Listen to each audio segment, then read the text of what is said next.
ಜೈದ್ ಬಾಯ್ ಎಲ್ಲಿ ಅಲ್ಲಿದ್ದಾರಾ? ಎಲ್ಲಿದ್ದಾರೆ ಜೈದ್ ಬಾಯ್? ಇಲ್ಲೇನ್ ಮಾಡ್ತಿದ್ದೀರಾ? ಏನಿಲ್ಲ, ನಮ್ ಕಾಲೇಜ್ ಸ್ಟೂಡೆಂಟ್ಸ್ ಮತ್ತೆ ಆಫೀಸ್ ಹೋಗೋರ್ ಪರ್ಸನ್ಸ್ ಗೆ ಹಾ. ಒಂದ್ ಒಳ್ಳೆ ಕಾಂಬೋ ಆಫರ್ ಕೊಡೋಣ ಅಂತ, ಅದು ಕಮ್ಮಿ ಪ್ರೈಸ್ ಗೆ ಅವ್ರಿಗೆ ಒಂದ್ ಜೊತೆ ಬಟ್ಟೆ ಕೊಡೋಣ ಅಂತ ಇದ್ದೆ. ಹಾ ನೋಡು, ಫಾರ್ಮಲ್ ಲೆಲಿನ್ ಪ್ಯಾಂಟ್, ಹಾ. ಯಾವ್ದು ಲೆಲಿನ್ ಪ್ಯಾಂಟ್, ಲೆಲಿನ್ ಶರ್ಟ್, ಇದು ಬಂದು ಆಫರ್ ಪ್ರೈಸ್ ಬರೀ 750 ಮಾತ್ರ. ಯಾವ್ದನ್ನ ಕಾಂಬಿನೇಷನ್ ಇಟ್ಕೊಬಹುದು. ಹಾ. ನೋಡಿ, ಫಾರ್ಮಲ್ ಪ್ಯಾಂಟ್, ಅದ್ರ ಮೇಲೆ ಒಂದು linen matching shirt, linen formal linen pant, linen shirt, ಬರೀ 750 ಮಾತ್ರ. ಇದು ನಿಮ್ಗೆ ಕಾಲೇಜ್ ವೇರಿಂಗ್ ಆಗುತ್ತೆ, ಮತ್ತೆ ಆಫೀಸ್ ವೇರಿಂಗ್ ಆಗುತ್ತೆ, ಇನ್ಶರ್ಟ್ ಮಾಡ್ಕೊಬಹುದು. ಫಾರ್ಮಲ್ ಕಾಂಬೋ 750 ಮಾತ್ರ.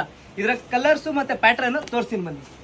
ಕಲರ್ಸ್ ಅಬ್ಸರ್ವ್ ಮಾಡಿ. ಈ ತರ ಯಾವ್ದಾನ ಒಂದು ಫಾರ್ಮಲ್ ಪ್ಯಾಂಟ್, ಯಾವ್ದಾನ ಫ್ಯಾನ್ಸಿ ಶರ್ಟ್, ಬರೀ 750 ಮಾತ್ರ. ಸೈಜಸ್ ಬಂದು ನಿಮ್ಗೆ 28 ಇಂದ 40 ವರ್ಕ್ ಪ್ಯಾಂಟ್ ನಲ್ಲಿ ಸೈಜ್ ಸಿಗುತ್ತೆ, ಮತ್ತೆ ಎಂ ಇಂದ 4XL ವರ್ಕ್ ಶರ್ಟ್ ನಲ್ಲಿ ಸೈಜ್ ಸಿಗುತ್ತೆ. ಕಾಂಬಿನೇಷನ್ ಅಬ್ಸರ್ವ್ ಮಾಡಿ. ಲೆಲಿನ್